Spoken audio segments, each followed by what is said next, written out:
Yo les amis, j'espère que vous allez bien. Bienvenue dans cet endroit naturel dans les Hauts-de-Savièse. Et ici, je vais vous montrer 5 astuces comment bien commencer en vidéo.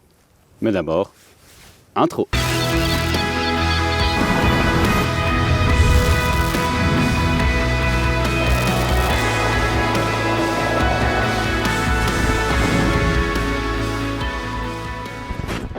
Pour la première règle, on va parler de la règle du shutter speed, la règle de la vitesse d'obturation. Quand vous filmez, vous êtes à un certain nombre d'images par seconde. Comme moi, par exemple ici, je suis à 50 images par seconde. Le but va être de multiplier ces images par seconde fois 2 pour arriver ici à 1 centième de seconde. Et cela vous permettra d'avoir toujours un flou de bouger et c'est très agréable pour l'œil humain. Par exemple, si vous filmez avec une vitesse d'obturation qui est beaucoup plus élevée, ça sera peut-être pour filmer des événements sportifs pour vraiment capter tous les mouvements du sportif.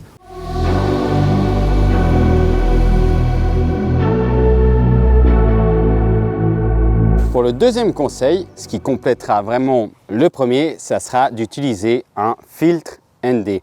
Pourquoi? C'est vite vu. Si vous avez une vitesse d'obturation à 1 centième de seconde en pleine journée, ce moustique là, vous aurez une image qui sera surexposée. Du coup, au contraire, si vous adaptez un filtre ND sur votre objectif, l'image sera parfaite et votre flou de mouvement pourra avoir lieu comme premier. Troisième astuce, ce qui est très important, sera votre balance des blancs.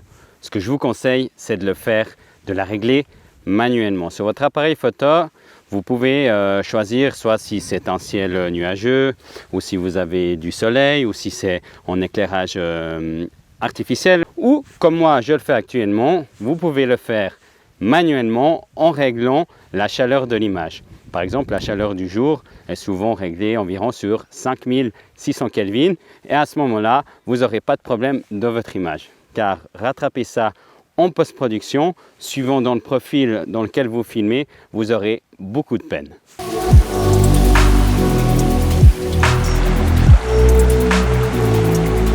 On va parler de la stabilisation. On est bien d'accord, on n'est pas obligé de stabiliser tous ces plans. Cela dépendra de l'environnement, du rush, la situation, de l'action que tu auras envie de faire.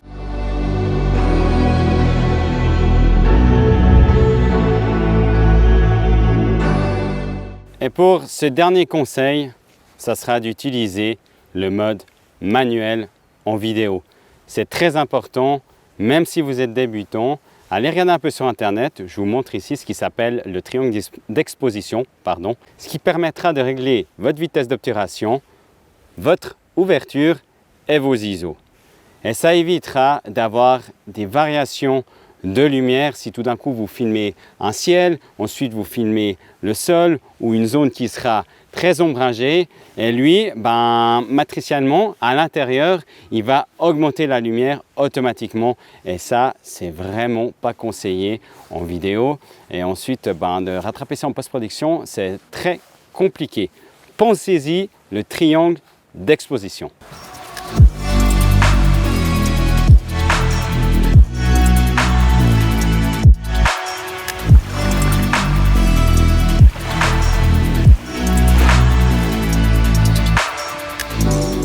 Yes les amis, voilà, cette vidéo prend fin. J'espère que ces 5 conseils vidéo vous auront plu et que le concept de créer des vidéos à l'extérieur aussi, car moi je trouve ça assez sympa de se dépayser un peu de chez soi et de vous apprendre des astuces en vidéo à l'extérieur.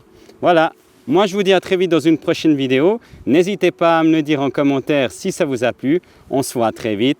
Sur ce, prenez soin de vous. À bientôt. Ciao.